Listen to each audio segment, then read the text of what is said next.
whistle while I work. Oh, that's a rat. The dogs that can't whistle. Hey, everyone! It is I, Scratch the Fire Dog, because I like to scratch out of the fires. Oh, and I'm so excited because today's the day that Dan, the fire extinguisher guy, is coming to the fire station to refill all of our empty extinguishers. And Scratch is going to find out all about the different sizes, what they put inside. Oh, and I'm so excited. Oh, and I think he's here. Let's go this way. Come on this way. Hey, Dan! Hey, Dan! Oh, hey, here he is, Dan the extinguisher guy. How are you doing today, Dan? I'm good. How are you, Scratch? Oh, hey, I'm very excited that you're here today because I have so many questions regarding fire extinguishers, and I understand you are the guy to talk to. Well, I think I can help you out with that. Yeah, how many years have you been working on extinguishers? About 25 years now. Oh, 25 years? I don't even have a corn that old. Hey, why don't you tell me a little bit of why we have the extinguishers here, Dan? Well, the reason you have fire extinguishers is to put out fires. Very good. Straight, simple, and to the point. But it's a little bit more complicated than that. Yeah, now, isn't there like several different types of extinguishers? Maybe you could tell us a little bit about the difference in sizes and maybe their uses. There are a lot of different sizes and shapes and types of different fire extinguishers. Some extinguishers are simple ones like this, and they can be used in businesses and in homes. And basically, everybody should have one fire extinguisher like this, a 5-pound ABC, which... Yeah, what does ABC stand for? Basically, that tells you the types of fires it can be used on. Well, like, now, what kind of type could this be used for? A is the ordinary combustibles. Okay. And B is the flammable and combustible liquids. And then C is the electrical. And those are the most common types. Very good, very good. Now, why do you have different sizes? It really depends on the type of occupancy or building that you're in.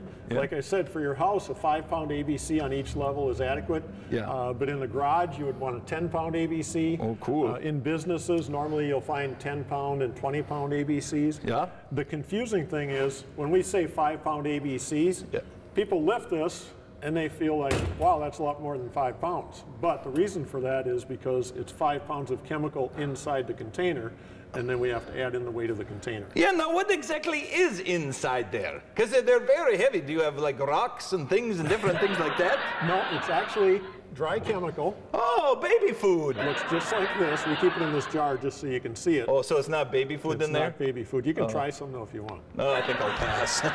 It's called monoammonium phosphate. But we just call it ABC dry chemical because monoammonium phosphate is too hard to say. Yeah, I'm not even going to try. So you have that inside and that's it? That's it to start, and then once we put it back together, we pressurize it with nitrogen. And that's what we use to pressurize it so we can get all the chemical out of the container when there's a fire. If we put this in there and don't pressurize it, you have no way of getting the chemical out of the container. Very good. Now, how often do you replace the chemical inside these extinguishers, and do you check them yearly? Yes, they get checked every year. Actually, they get checked every month in most facilities by the owner or the occupant of the building. Sure. Your fire extinguishers at home should be checked every month. So get the family in the habit of going around and checking every fire extinguisher. That does two things for you. It helps you remember where they are, so when the fire happens, you're ready. Good. But it also makes sure that there is adequate pressure and everything's okay with that extinguisher. But in businesses, we go in once a year and we do the annual maintenance. We check the extinguisher, make sure everything's good on it. We check the pressure, we weigh the extinguisher. We check the date of when it was manufactured. Good. So we can see when it has to be internally inspected or hydro tested. So there's a lot that goes into it. Very good. Now, is there anything we missed before you're going to show me how you refill one of these things? That's about it. One thing I want to mention, not all extinguishers have ABC dry chemical. Some have water, some have foam, some have different powders that are good for metal type fires. Some have carbon dioxide. So there's a lot of different types of extinguishers. But today we're just going to talk about the ABC dry chemical. Good. Oh, you know what? I forgot to ask you one question. If somebody who lives at a home wants to get one of these extinguishers, you know, for their kitchen, garage, where is the best place to go? What I would recommend is go to a fire extinguisher company. They sell fire extinguishers at a lot of different places. Yeah. But the best place to go is normally a fire extinguisher company, just because you get a better, higher quality extinguisher. You do pay a little bit more, but you know that those are the experts and they can give you what you need. And that's the whole idea, to keep your family safe. Exactly. Okay. Oh, I'm sorry. That's all right, Scratch. You want it to work when you need it. The problem with fire extinguishers is they hang on the wall for 5, 10, 15 years. You never use it, and all of a sudden there's a fire, and if it doesn't work on that day, you're out of luck. So you need to make sure you buy a good one and maintain it properly. Well, let's see how we fill it up then. Can we head inside your truck there and see how it is done? Sure, let's go, Scratch. Here we go. Well, we've now moved into Dan's truck where he's got all of his equipment to refill these extinguishers. Dan, show us how the process works. I'm so excited. Okay, Scratch. Well, this one's pretty much ready to go. Yeah. Oh, and we should let everyone know that we have safety glasses because we're safe. Yes, we have the safety glasses Even on. Scratch does, yeah. We always want to wear those when we're working on these. Absolutely. Now, I've already cleaned the parts inside here, but this is... cool. So that's how it gets it off at the bottom. I never knew what was inside it like that. This is what they call the pickup tube. It picks up the chemical from the bottom of the extinguisher.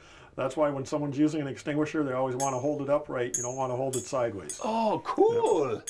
So I'll set this down for right now. Okay.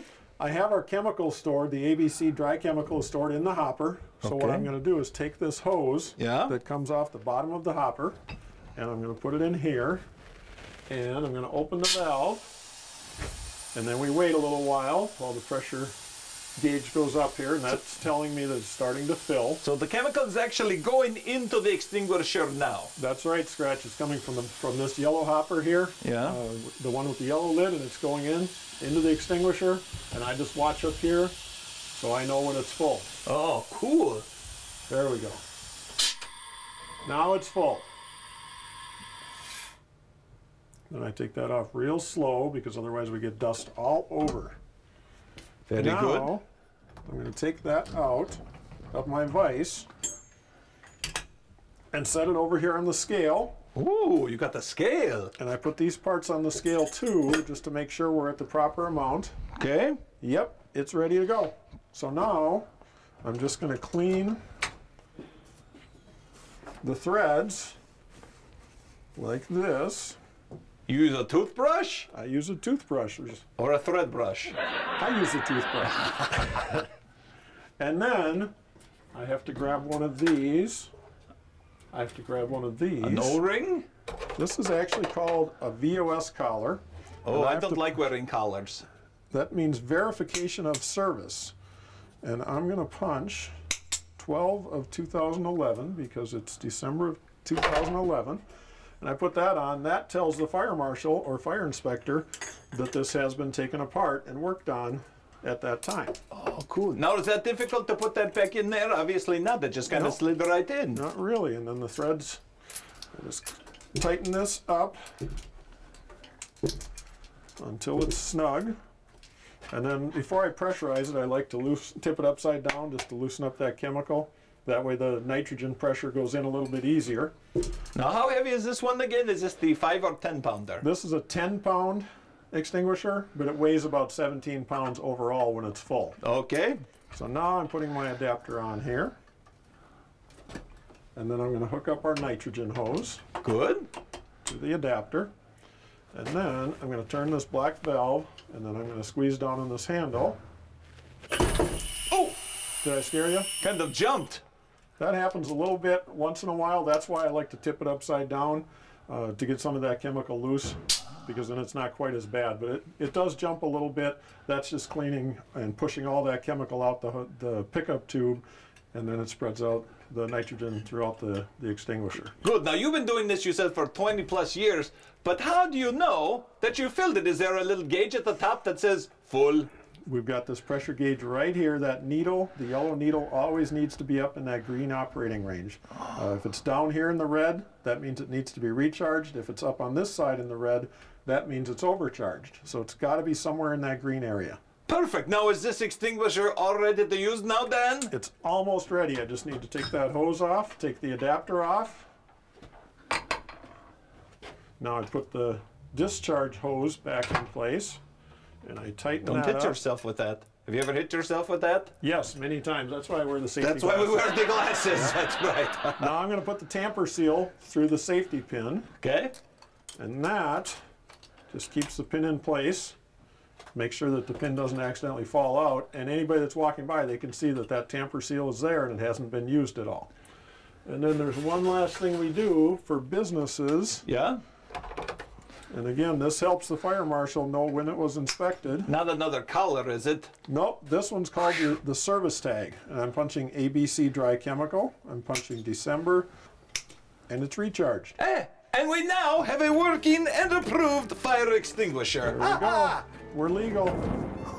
Oh, that was some great information I got from Dan, the extinguisher guy, but I don't think my towels are dry, and oh boy, if the chief finds out that I didn't get my work done, he is going to be so unhappy with this dog, so I better turn things on and, well, I'm a little wet, so hey, I might as go for a ride too. So we'll see you next time, everyone, because it is Scratchy the Fire Dog, because I like to scratch you out of the fires. See you on the backside. See you next time. Goodbye, everybody.